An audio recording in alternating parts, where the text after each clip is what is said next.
guys! Today we are here at First Park Home Santo Tomas, yung pinakabagong project natin dito sa Batangas.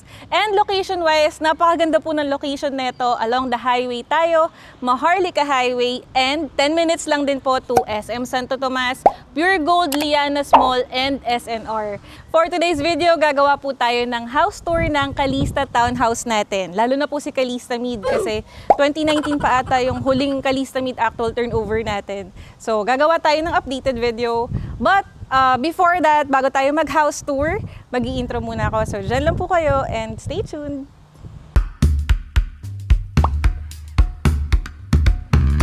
Hi guys! Bago tayo mag-house tour ng Calista, check muna natin kung ano bang meron dito sa site office ni First Santo Tomas. First thing you'll see is ito pong malaking scale model natin. Nandito po tayo sa tinuturo ko sa map. Malaking development po si First Santo Tomas, guys. Alam nyo bang 32 hectares tayo dito? And in-announce na po ni First, magkakaroon din tayo ng commercial spaces dito sa project. Ito naman po ang ating madaming amenities. We have clubhouse na may function rooms and multi-purpose hall.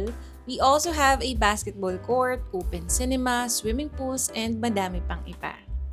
Tara guys, check na natin yung Calista model units. By the way, para po pala sa mga bago sa channel natin, kapag may nakita po kayong ganitong unit, expanded na unit, ito po ay for inspiration purposes lamang kasi ang actual turnover po talaga ni Calista ay ganito po. Ganyan.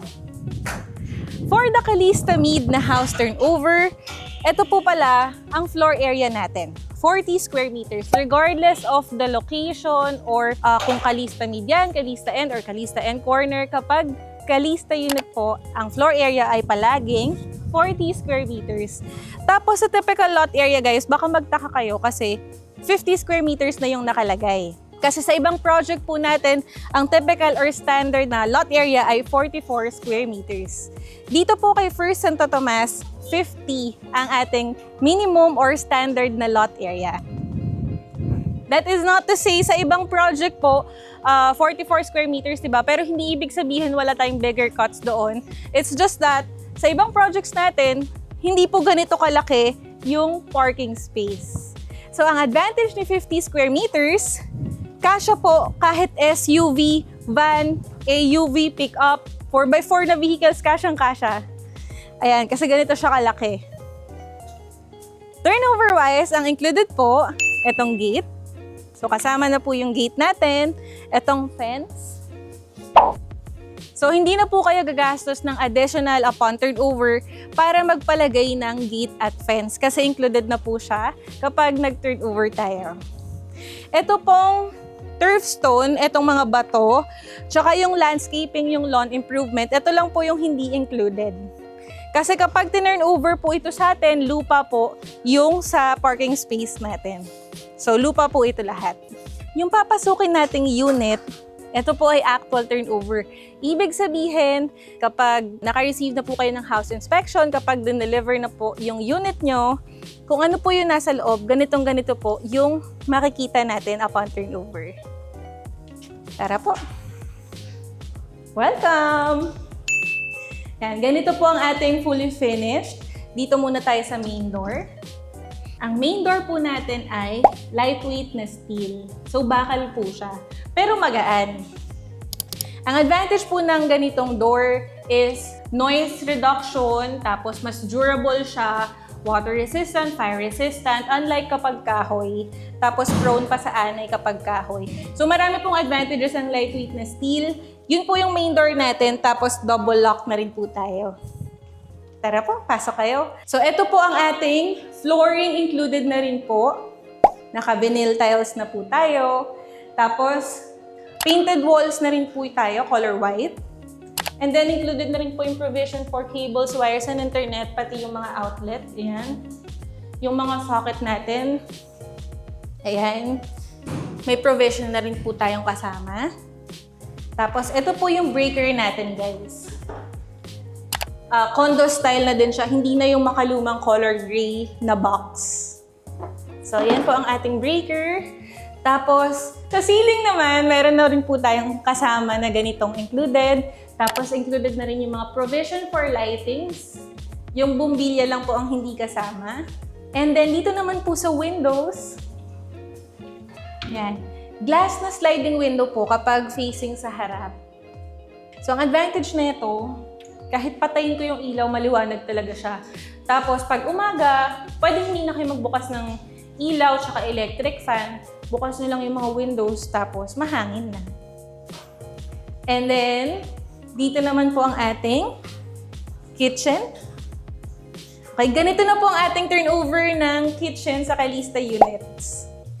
So, ganito na po ang countertop. Yung kitchen sink natin, mas malaki na rin po as compared to mga naunang projects natin. Tapos, yung faucet natin, flexible type na rin po. So, mas madali na maghugas. Yan. And then, yung kitchen cabinets natin, guys, PVC na rin po. And, hindi na siya kahoy. Advantage po ng ganito, since kitchen nga ito, mas water resistant, tsaka fire resistant din ang PVC. Speaking of PVC, ganito rin po ang material ng ating bathroom door. Ganito po ang ating toilet and bath. So yung tiles natin hanggang dito po. Hanggang noo ko. 5'1" na yung height ko, so hanggang dito ko siya mataas. Tapos yung shower set natin, ganito rin po included na. And then meron po tayong water closet or toilet. Tapos yung lavatory sink natin, mas malaki na rin po as compared sa mga naunang projects natin. So ganito na siya kalaki. Tapos yun nga yung bathroom door natin na PVC included na rin po. So hindi na kayo bibili ng bathroom door upon turnover kasi kasama na siya. Sa service area naman po, yan, ganito siya kalaki. Kasyang-kasya po ang washing machine. Pwede kayo dito maglaba. Or yung ginagawa po ng majority ng clients ko na upon turnover, nagpapa-expand agad sila. Tinatanggal nila tong kitchen. Itong kitchen, papabaklas nila, tapos ilalagay nila dito sa service area. So, meron na silang dirty kitchen. Ayan, dirty kitchen. Tapos ito, mas magagamit nyo pa yung space na to. Pwede kayo dito maglagay ng dining table, dining chairs, para itong malaking area na to, sala lang talaga. Yan, dito kayo maglagay ng TV, dito yung sofa, o kaya baligtad, dito yung TV, tapos sa ilalim ng hagdan yung sala set. Tapos dito yung center table. Tara po, akit naman tayo sa second floor. Sa staircase pala, guys, ito rin po yung isang nagbago sa turnover ni Calista. Dati kasi, sa mga lumang house tour ko rin, makikita nyo yun. Yung first few steps lang po, yung semento or concrete. Hanggang dito lang po dati yung precast. Tapos the rest, kahoy yung steps. Ngayon po, from first step hanggang sa pinakataas ng hagdan, precast na rin po yung material ng hagdan natin. Tapos dito naman po sa handrails, color black na steel. So, bakal po yung handrails natin. Included na rin po siya upon turnover. Tara po. First bedroom. Ayan.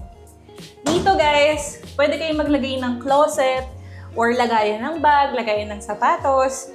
Pwede nyo pong magamit yung space na to. Tapos, ang windows natin, again, kapag facing po sa rear side or sa likod, jalousie type na window.